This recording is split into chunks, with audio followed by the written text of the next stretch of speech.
Okay, hai. Assalamualaikum warahmatullahi wabarakatuh. Welcome back to my channel. Selamat datang sekali lagi ke channel Ihini Agro. Jadi dalam video kali ini saya nak kongsikan kepada anda tentang perkembangan pokok terung mini waktu dia dah fasa berbuah. Sebab sebelum ni saya kongsi pokok terung mini masa dia peringkat berbunga kan. Jadi sekarang dia dah berbuah dah kita kutip hasil 2 kali dah pun. Baru saya nak boleh kongsi kepada anda. Dan kita nak tengok lah apa masalah yang ada, apa yang boleh kita nampak, performance pokok apa semua. Jadi saya akan kongsikan kepada anda.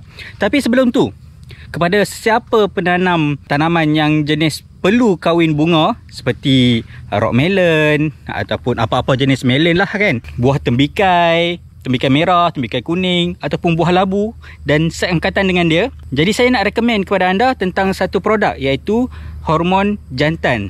Jadi hormon jantan ni macam mana? Kita tak perlu ambil lagi bunga jantan untuk kita kahwinkan kepada bunga betina. Kita hanya ambil spray kecil ataupun spray besar manalah korang nak bawa untuk korang semburkan dekat ovari bunga betina, dan insyaAllah selepas anda sembuh tu, insyaAllah perbungaan akan berjaya. Jadi dengan kita guna hormon jantan tu, dia akan menjimatkan masa dan dia akan menjimatkan tenaga kita untuk kita kahwinkan bunga. Jadi kita tak ada masalah nak kahwin bunga tu lambat ke ataupun kita terlewat ke kahwin bunga menyebabkan bunga betina tu rosak ke apa semua. Jadi dia akan mengurangkan masalah tu lah, dan yang pastinya dia akan lebih cepat. Jadi kepada sesiapa yang ada masalah hujan ke ataupun kawasan dia kurang lebah ataupun kelulut ke ataupun anda buat tanaman dalam greenhouse ke, insyaAllah ini akan dapat membantu. Untuk siapa yang nak dapatkan hormon jantan ni, saya ada sediakan link WhatsApp dekat ruangan description. Okey, selesai dekat situ, jom kita lanjut ke video.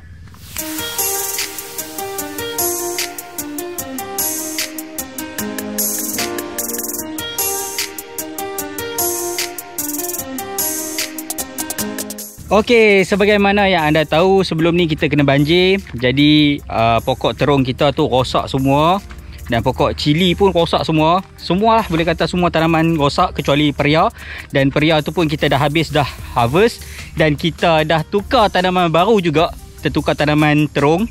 Yang ni yang korang tengok dekat saya ni, tanaman terung mini lah. Terung mini 313. Dan dekat sini pun pokok dah besar dah. Nampak tak betapa lamanya saya tak update video. Dan pokok sini pun dah besar. Pokok peria dah tak ada. Dan dah ganti pokok baru. Pokok ni pun dah besar ni dah. Tapi bukan yang ni yang saya nak kongsikan kepada anda. Yang ni adalah tanaman yang baru lagi. Tapi kami buat eksperimen. Dekat sini kita tak main 4 cabang, tapi kita main dekat cabang Y. Okey, kalau boleh tengok dekat sini. Okey, kita boleh tengok kat sini. Kita akan start dekat cabang Y. Kita tak main dekat cabang-cabang apa semua, kita tak ada. Kita buang, kita pruning. Start dekat sini baru kita simpan. Kita nak tengok macam mana. Tu je lah bezanya plot ni dengan plot yang saya nak tunjuk kejap lagi ni. Kat sana plot 4 cabang. Kita buat 4 dan 5 cabang, lebih kurang macam tu. Tapi dekat plot sini kita main dekat cabang Y. Kita tak simpan cabang-cabang dekat bawah tu, kita terus dekat atas. Jadi saya rasa kita tengok dari segi proses permulaan untuk kita pruning tu, nampak yang ni senang lagi lah dekat kita cabang Y ni, sebab kita tak payah nak pruning 2 kali sebelum nak hasil tu. Kalau yang ni pruningnya sekali je. Tapi saya nampak ada masalah yang baru. Mungkin dia akan hasil dia lambat sikit untuk banyak. Dan juga plot ni polybag dia tinggi. Jadi pokok bila kita bila kita pruning macam ni, dia akan sangat-sangat tinggi. Lagi-lagi bila kawasan yang tak cukup cahaya, dia akan tinggi sangat-sangat. Dan nanti mungkin masa harvest tu awal-awal okey, tapi bila dah lama-lama nanti memang akan masalah lah. Lagi satu plot ni sama. Plot ni sebelum ni timun dan peria. Jadi polybag tinggi. Bila kita nak cepat kita masukkan tanaman kanopi macam ni, memang pokok akan tinggi dan kita akan susah nak kutip hasil nanti. Tapi tak apa, kita tengok macam mana jadi dia. Okey, so sekarang saya nak tunjukkan anda dekat pokok yang dah berbuah pula macam mana.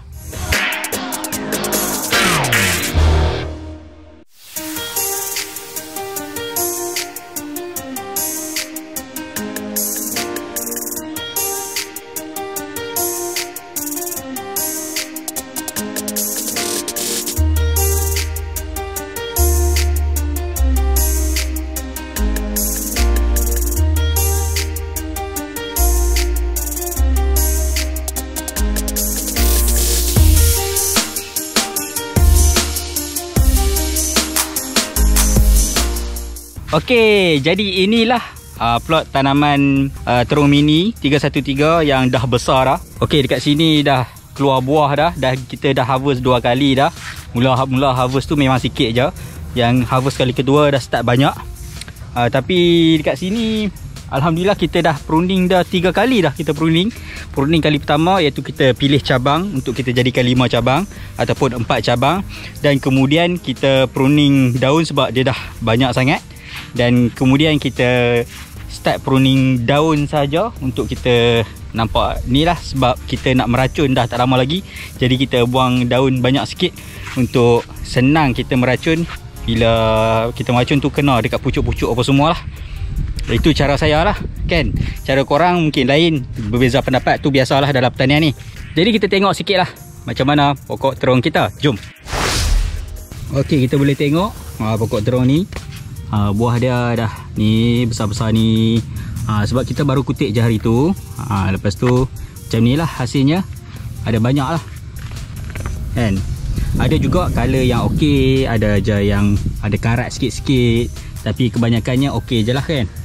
Bila karat macam ni, mungkin dia ada masalah lah waktu dia berbunga. Mungkin ada kutu trips ataupun ada apa-apa yang menyerang bunga ataupun pokok lah. Banyak buah kadang-kadang satu tangkai ada 2 macam ni.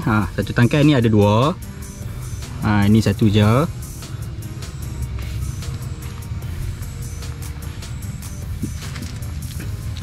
Boleh tengok kat sini alhamdulillah hasil banyak. Kat sini pun kita boleh tengok banyak buah dia, putik pun banyak kat sini pun banyak. Cuma buah dia tak besar lagi lah. Ada yang tak besar, ada yang dah nak boleh kutik tak lama lagi. Macam tu lah lebih kurang. Okey, dari segi serangan serangga alhamdulillah buat masa sekarang masih terkawal. Cuma kita ada masalah sedikit pokok mozaik macam ni. Okey, macam ni pokok ni dah kena mozaik. Tapi tak banyak, ada dalam satu kebun ni ada dalam 3-4 pokok je lebih kurang macam ni. Tapi kami tak buang lagi, saja nak tengok macam mana. Disebabkan dia pun tak merebak. Tak apalah, kita biarkanlah dulu untuk sementara waktu. Kita nak tengok apa masalah dia. Tapi pokok mozaik ni saya tak pasti apa yang bawa dia ke pokok kita. Sebabnya kat sini kita tak nampak pun whitefly terbang ke ataupun dekat bawah daun ke, saya tak nampak. Tapi yang saya nampak adalah trips saja. Mungkin trips lah kot yang bawa penyakit tu pergi ke pokok, ataupun dia memang daripada masalah biji benih. Dekat sini juga saya nak kongsikan dekat korang apa beza pokok dah kena mozaik dengan pokok yang masih elok. Jom kita tengok apa beza dia. Okey, pokok yang elok macam ni, kita boleh tengok hasil dia. Okey, buah color okey, apa semua okey semua kan.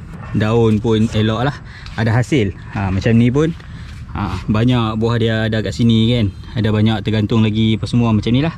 Ini pokok yang elok. Okey, pokok yang elok kita tengok pokok yang mozaik. Pokok yang mozaik macam ni, daun dia keras. Lepas tu hasil dia kita tengok ada macam ni, tapi buah dia pun tak macam buah yang sepatutnya di pasaran lah. Kualiti dia jatuh teruk. Macam ni tengok, buah jadi teruk macam ni. Tengok kat sini pun sama juga. Jadi hasil dia memang drop kau-kau bila pokok dah jadi macam ni. Tapi kalau pokok cili, pokok mozaik masih boleh keluarkan hasil grade A. Masih lagi boleh, tapi mungkin tak sebanyak pokok yang elok lah. Tapi kalau untuk pokok terung ni, saya nampak bila dia dah kena mozaik, memang hasil dia drop. Memang sebaiknya buang je lah, tak ada masalah. Cuma ganti pokok baru je lah kalau ada anak pokok pun. Kepada sesiapa yang pernah tengok video saya tentang saya ceritakan tentang masalah kepala air hari tu, saya ada cakap yang saya tanam pokok ni masa tu anak pokok dia teruk sangat-sangat. Okay, teruk mana pokok dia tu hanya tinggal 2 daun dan pokok tu ada banyak benar, dan memang sangat-sangat bermasalah. Pokok kuning apa semua memang teruk lah. Saya tak expect yang pokoknya nak jadi macam ni. Dan korang nak tengok tak contoh anak pokok yang kami tanam dulu? Ada, kami baru tanam pula dekat baris yang kami baru bawa naik. Jadi saya nak tunjuk kat korang. Okey, anak pokoknya lebih kurang macam ni. Okey, daun dah macam ni, melengkung. Lepas tu jadi macam ni. Tinggal 3 daun, ada 1 pucuk. Macam ni ada 2 2 daun, 1 pucuk, lebih kurang macam tu kan.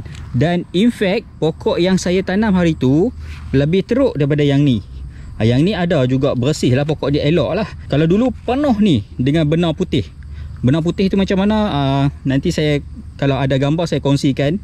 Kalau tak ada gambar saya tak dapat nak kongsikan lah dalam video ni. Lepas kita rendam rogat sebelum kita tanam, alhamdulillah pokok elok balik lah. Dan pokok ni akan lebih besar. Lepas kita dah buat treatment apa semua, kita bagi baja dengan elok apa semua, dia akan jadi pokok yang elok balik. Cuma kita perlu bersabar. Jangan kita terus down pokok macam ni, kita biar terus. Dan kami dah buktikan yang pokok macam ni pun boleh perform. Okey, nampak tak? Anak pokok macam tu pun boleh menghasilkan hasil yang macam ni lebih kurang kan.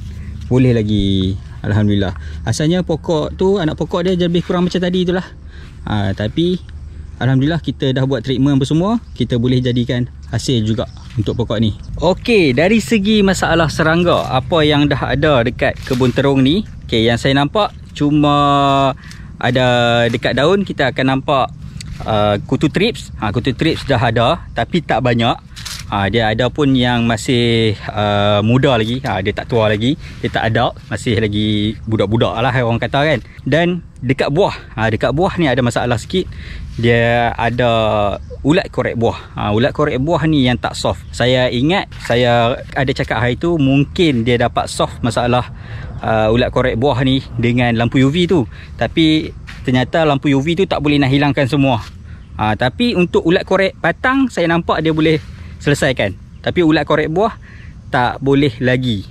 Cuma kita kena top up dengan racun. Cuma yang saya boleh cakap kat sini, lampu UV tu dapat kurangkan je untuk ulat korek buah. Mungkin kalau kita letak banyak boleh jadi ni kot. Saya letak satu je dekat kebun. Cuma satu lagi tu yang jabatan punya. Tapi tu pun saya tak dapat nak utilize betul-betul sebab kawasan tangki untuk serangga masuk tu, tu dah kering. Jadi serangga tu masuk dia tak mati terus lah, dia boleh keluar balik. Okey, buat masa sekarang itu je lah yang masalah serangga yang ada. Masalah kulat tak ada. Cuma masalah serangga adalah ulat korek buah dan juga kutu trip. Tapi kutu trip pun kita dah buat racun, kita dah meracun dia, dah nampak kurang lah. Boleh kata nak jumpa dekat pokok pun payah lah kan, seekor pun. Kalau sebelum ni ada dekat sepokok ada 1 seekor, ada 2 ekor kadang-kadang macam tu kan. Tapi kita dah sembuh racun ni, kita tak nampak lah kan. Cuma ulat korek buah tu kita nak cari soft problem dia. Macam mana kita nak bunuh ibu dia. Kalau dekat dah masuk ulat dia dekat dalam buah, kita susah nak soft dah. Dia dah masuk kat dalam buah tu, memang dah rosak lah buah tu. Senang kata macam tu lah.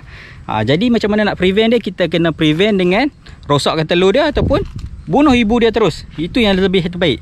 Jadi kepada siapa yang ada ilmu untuk selesaikan masalah ulat korek buah ni daripada kupu-kupu, boleh kongsikan dekat ruang komen di bawah. Jadi sekian saja perkongsian saya tentang pokok terung. Masa dia dah buah dah macam ni, untuk pokok terung mini 313. Semoga perkongsian saya pada hari ini dapat memberi manfaat kepada semua. Dan kepada sesiapa yang nak dapatkan hormon jantan tu, boleh tekan link WhatsApp dekat ruang description. Salam jumpa sekali lagi. Bye. Assalamualaikum warahmatullahi wabarakatuh. Sempoi.